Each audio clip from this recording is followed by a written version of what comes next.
Thanks to the support as a channel member, Ant Chipman. Now, I love Vincenzo Casolari as much as any of you, probably more. But when you see how much Juventus offered for him, you'll understand why we've had to say goodbye.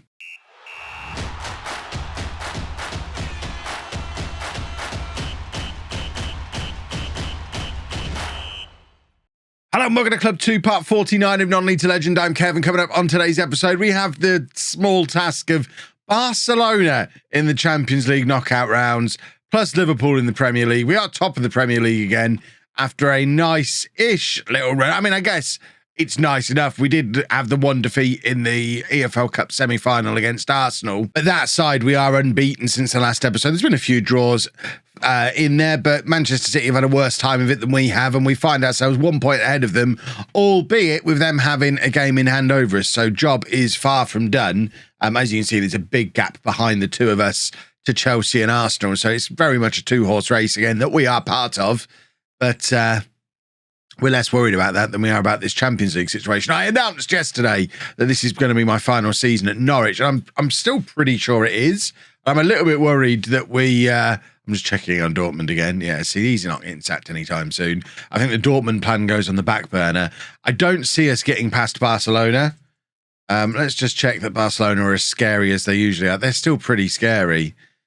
I think Barcelona are going to be a problem. And if we fail in the Champions League again, I think at that point we have to hold our hands up and say, look, we're doing remarkable things to take Norwich to the top of the Premier League time and time again, but we are just too small to get over the finish line in the Champions League. So we have to move on regardless. And it's getting to the point where if we fail in the Champions League over the next day or two, forget Dortmund. I think we just leave in the summer and go anywhere big. Not in the Premier League. We have some loyalty to Norwich still in the Premier League, but we'd be looking at top teams in any of the major divisions that we can then push over that finish line to actually win us a Champions League before we wrap the series up. Why is this not showing me the job security of anybody? That's a bit weird. I just want to see the job security in these various leagues, but I don't know what I'm doing wrong on there. Do you have to tick the nation as well as the league? That's ridiculous. I'm sure that's not always been like that. Right, so very insecure jobs.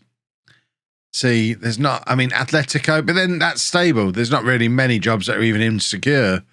Atletico and Real Madrid are both stable. Everyone's stable. Stable's not getting fired. Obviously, we're definitely not getting very secure. But Brendan Rodgers is stable and comfortable and rich. I don't think we're going to Dortmund anytime soon. Maybe we could knock Barcelona out today, get this guy sacked and go there. That would be nice. But I mentioned Vincenzo Casolari in the intro. We should probably deal with him. Let's play Guess How Much We Sold Him For. I had no intentions of selling him. We just had an offer come out of nowhere from Juventus. And it was £48 million. I just couldn't say no to £48 million for a 28-year-old that we signed for $7 million. He was never a regular starter. Only once in his career did he get to double figures for goals in a season. Yes, he was always pretty useful, pretty good value for a goal, but £48 million for him, we were never going to get an offer anywhere near that again. So we bit their arm off and have recalled Rodrigo Garza from his loan. So he was out on loan for the early part of the season, went to Shakhtar, was banging in the goals for Shakhtar. So he's now returned to the club and taken over Casolari's number 9 shirt. In a typical fashion, the moment Casolari left, Delgado got injured for a month. He is now back. But we ended up giving Garza a little run in the team because of the injury to Delgado and the fact that Sione, despite the fact he's considered an elite striker, just isn't really doing it for us. Well, to be fair, he has started scoring goals more recently, but his start to life at the club had been very, very ropey. There you go. He'd actually got into some decent form before I unceremoniously dropped him when Delgado was back again. Man management. That's what you're seeing right there. Man management. That's a lovely run. Don't play the game late at night and not really pay attention, Kev. That's a really, really nice run. So to Barcelona, and this is the team that we're going to be sending out there for our away leg. We do have a couple of suspensions. Erenur and Navarro both suspended. Schultz is injured, so it's not quite the full strength team I'd like to say. And Ivan Fernandez has been unavailable for a little while as well, in fact. Again, second note, Kev, don't play the game late at night and expect yourself to be thinking straight, because that just seems insane to play a man who can only play 45 minutes away from home against Barcelona. So Caesar can come in for him. And this is our 11. So Hoy and Hall in goal, a back four of Mura, Caesar, Dinamarco, Paviot, Tonali at the base of the midfield, who we turned down multiple £4 or £5 million offers for Tonali over the January transfer window. Ajax and Spurs in particular were really keen on him. Bindi and Tipple in midfield, Shepherd then in behind Pedro Luis, and the now fit again Delgado, the other player who we didn't come close to selling, but we got a couple of big offers for. Eranua, I think it might have been Juventus again, coming in with like a £60 million offer for him, which I know, again, big money, but we spent 50 million on him. He's only 24 and he's a regular start. It's a very different situation to the Casolari situation. I think to drag Eranua out of my grasp, I would need something pretty close to £100 million, if not more, because I don't want to go out and have to find a new left back at this stage of the save. If I could swap him for Michele, then maybe. But as we're very unlikely to go and get Michele from Manchester United, Eranua is our next best thing, and I don't really have any intention of letting him go at any point. Right, Barcelona are starting things off on the attack here, and Gavi, my boy from the network save, part of #Keverton on the network save on Twitch on Thursday evenings. It's very upsetting to see him playing in a Barcelona shirt. Much more comfortable seeing him in an Everton shirt like he should be. But he is causing us all kinds of problems early on. And luckily, Hoy and Hall seems to be alert to it in the early stages of this game. But I can't have one of my own boys ruining us. That would be very sad. Right, Pedro Luis has got a counter-attack on here. If Delgado can time his run and Pedro Luis can find him, they've got too far apart there. Mura continuing the move down the left-hand side. We just need a cross from him now. He does find the cross.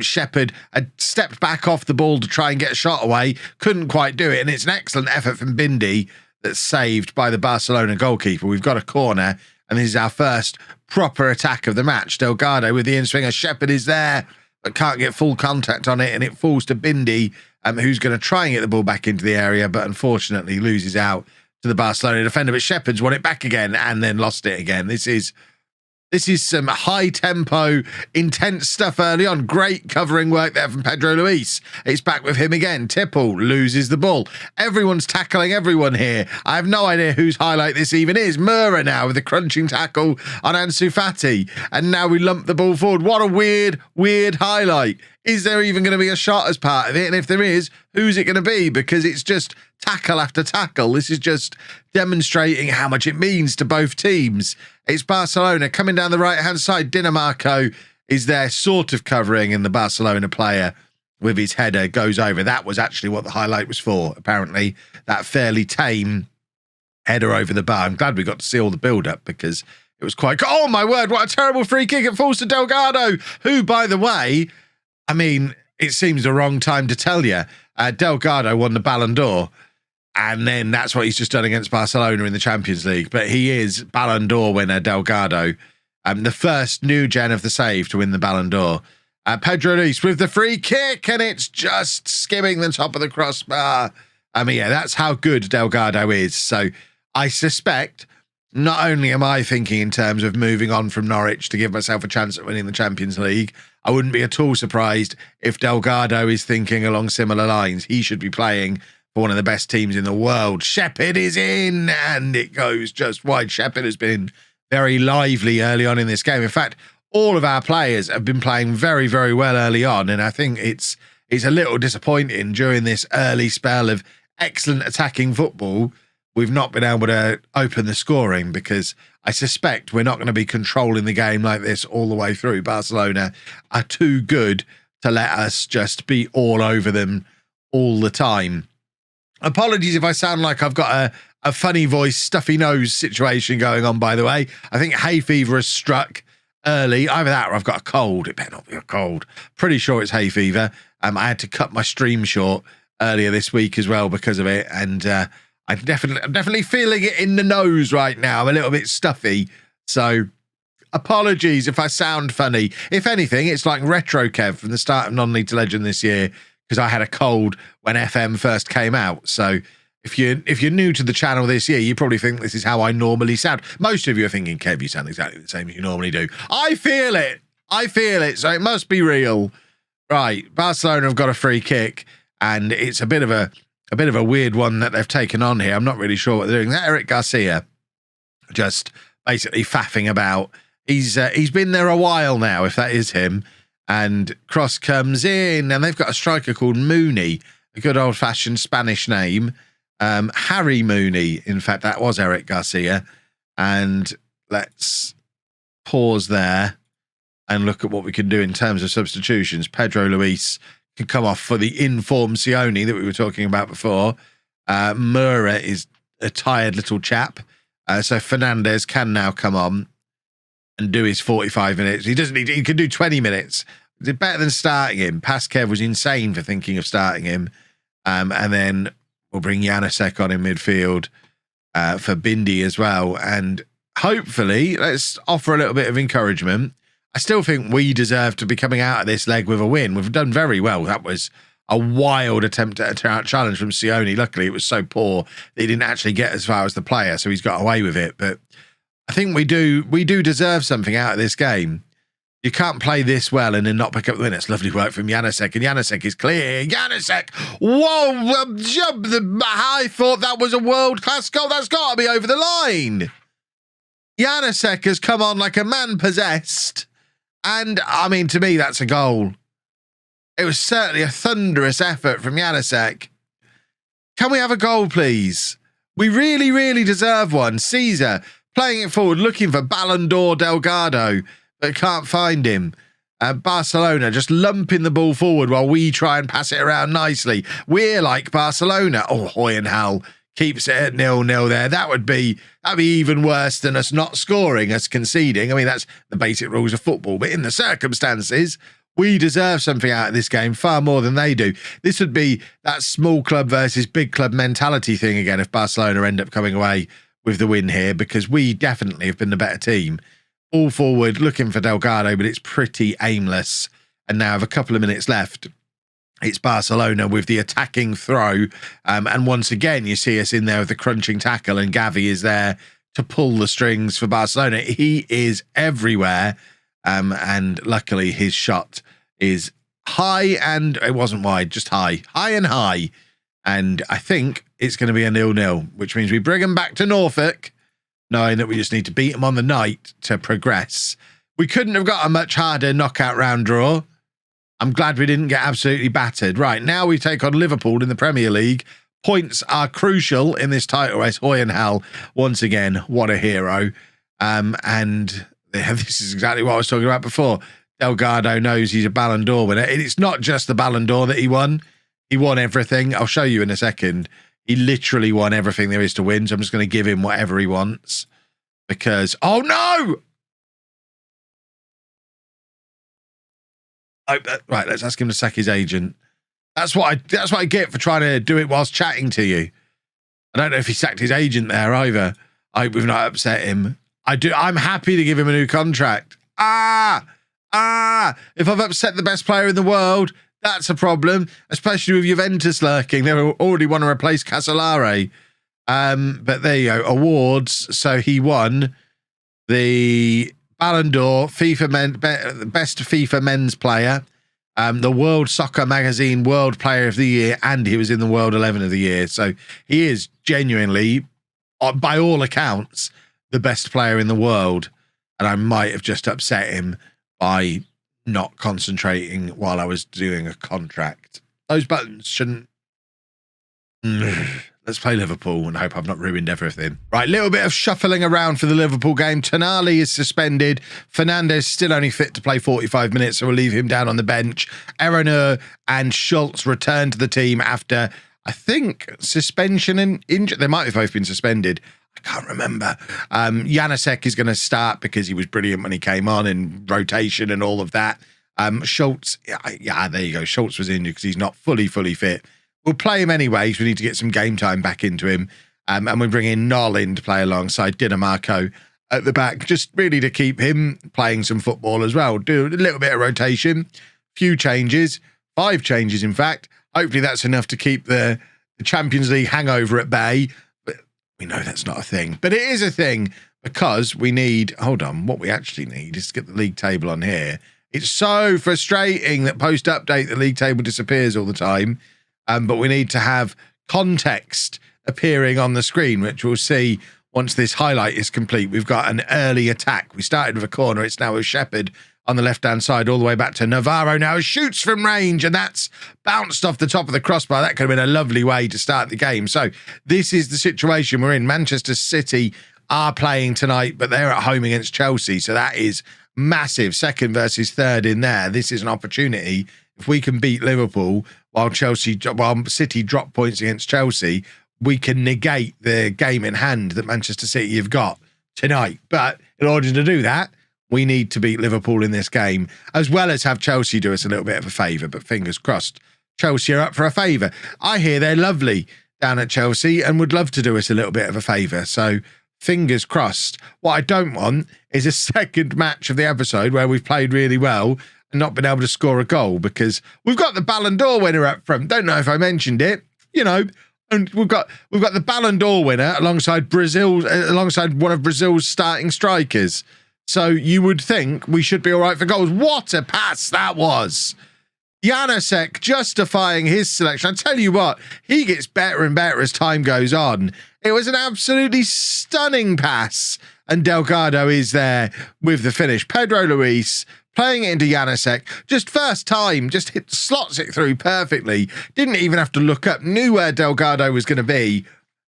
No touch needed. Just bang, there you go. Have a goal, young man. What a pass from Janusek. Lovely finish from Delgado. 1-0 now to Norwich, and Liverpool are looking for not an immediate reply because a few minutes have passed, but pretty close to immediate. Trent Alexander-Arnold, who must be older than me now. I think that's how aging works, with the cross from the free kick, and it is in the back of the net. Pasta flapping Hoyenhal, who doesn't really go for the cross, but goes for it enough to be out of position when the header comes in. And that is frustrating. Right, let's reassert ourselves on this game. Navarro wins the ball back, gives it to Schultz. Now Pedro Luis, Delgado, out to Herrera, who should be fresh after missing the Barcelona game. I mean, that wasn't the header of a fresh man. Alexander-Arnold, it worked. I don't even know how to describe what he did or why he did it, but it worked. Is this Baldi, the young left-back from Barcelona, off of the Barcelona save? It probably is. Charging down the left-hand side, and cross coming over, and someone needs to get a tackle in here, please. That's the guy who scored before, and this time Hoyenhal is equal to it, and it's a wonderful save from Hoyenhal. And Manchester City, I think, have gone ahead against Chelsea because they've just gone above us in the league, and this is disastrous. If we drop points while City win, they're going to be above us with a game in hand, and that is about as far from ideal as you can get after all the good work we've done between the last couple of episodes to get ourselves back to the top of the league.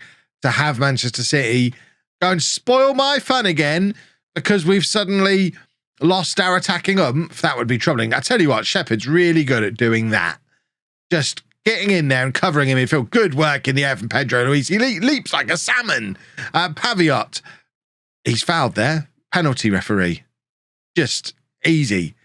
World Cup winning right back.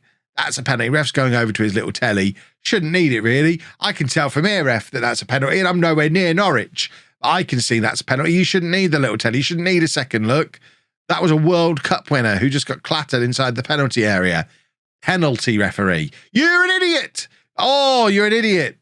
I mean, why stop play then? Go back and continue play from when he got fouled, if you're not going to call that a penalty. Send him off, I dare you. Tell me he was diving. Ridiculous. Oh, I'm fuming. Right. I mean, that does kind of... It's an example of some of the frustrations that we get from time to time when the game decides it doesn't want me to win. That's a lovely ball from Shepherd, and Delgado couldn't quite get there. He was inches away from being able to get a toe on that before the goalkeeper got there, and then it would have been 2-0. Because it would have been so good they'd have disallowed the Liverpool goal from before. I think that's how it works. Right, Hoyenhal to Dinamarco. Knoll. I think Dinamarco might have played more times at centre-back than any other player in our squad this year. Our fourth choice centre-back. That's how much I like him since he's come in. Aranua on the left-hand side now. Cross coming over. It's one of his trademark low-driven crosses, and Delgado doesn't get enough of a touch on it to push it past the defender who was there, getting in his way. City are 1-0 up over Chelsea currently. Come on, Chelsea, sort your lives out. Goodness me. You're just going to let Manchester City extend a massive gap between you and them? Absurd. Weird free kick and weird just shenanigans going on in the penalty area. And for the second time in the episode, Delgado has missed a pretty good opportunity to grab us a very important goal. Since winning that Ballon d'Or, it's just not been the same. Right, Sione's going to come on. We're also going to bring on Etienne Tipple at the base of the midfield. And you know what? We'll bring on Yedro in central midfield as well. We've done this a few times. He is capable of playing a little bit deeper.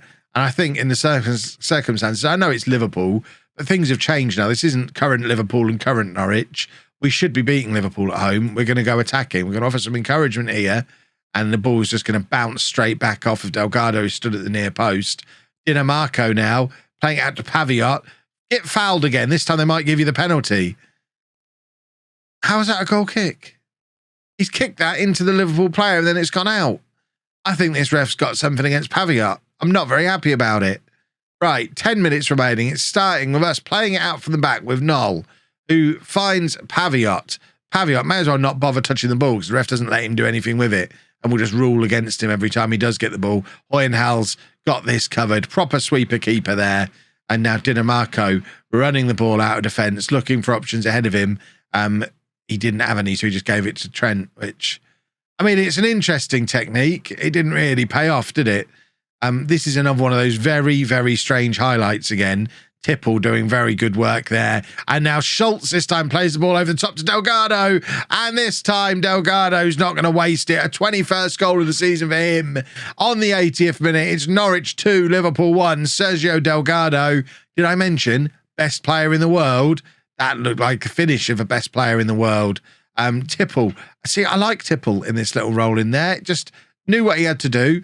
Just laying it off nicely to the guy who can find the pass from really long range, and it worked. It was effective. Let's probably drop back down to a positive mentality rather than being attacking all of the time. Liverpool have had 3 shots on target in this game. We absolutely deserve to beat them, but then we deserved to beat Barcelona in the last match, and apparently we're not getting what we deserve at the moment. We deserved a penalty before half-time. So Yedro from range, it's an interesting effort. He did score a really nice free kick recently, but he's not going to score a wonder goal from there. And there was your evidence of it. He didn't score the wonder goal from there, but we do ultimately pick up the points. Manchester City beat Chelsea as well, or at least they were winning last time I checked. Yep, they won 2-1. So the gap at the top remains 1 point. City still have a game in hand on us. So the league is still going to be very, very tight. But our focus, as before, is on the Champions League. So that's what will be tomorrow's episode, second leg of Barcelona. And then we get a turn playing against Chelsea, and fingers crossed we're still competing for both competitions this time tomorrow. If you've enjoyed that, please make sure you leave a nice big thumbs up on there for me. Subscribe to the channel for daily Football Manager videos, and thank you very much for watching.